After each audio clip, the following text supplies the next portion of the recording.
We are learning more about the father shot and killed while driving for a weekend getaway with his family. It happened Saturday at dinner time in Aurora, along I-70 in Aurora between Tower Road and Colfax. Investigators tell us it appears that street racers were involved in this, and now there's a renewed push to end street racing altogether. Connor McHugh has been looking into this, talked with the victim's father today.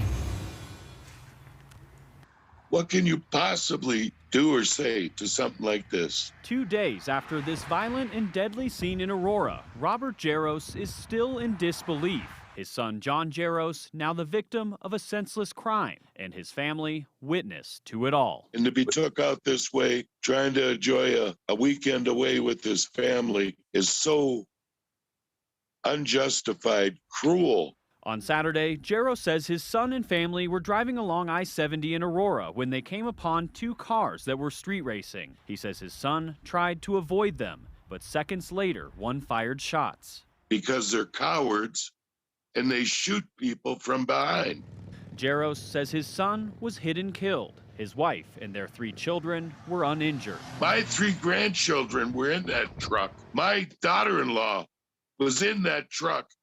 And these SOBs are opening fire on a pickup truck.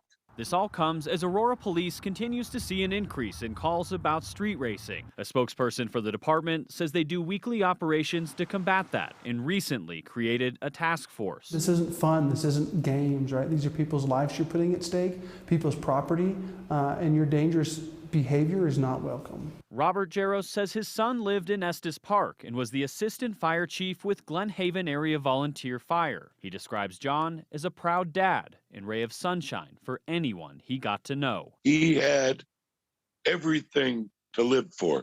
Aurora Police say they are currently looking for 2 drivers related to this situation, one driving a white sedan, the other a black sedan. There is currently a $10,000 reward for information in this case. In Aurora, Connor McHugh covering Colorado First.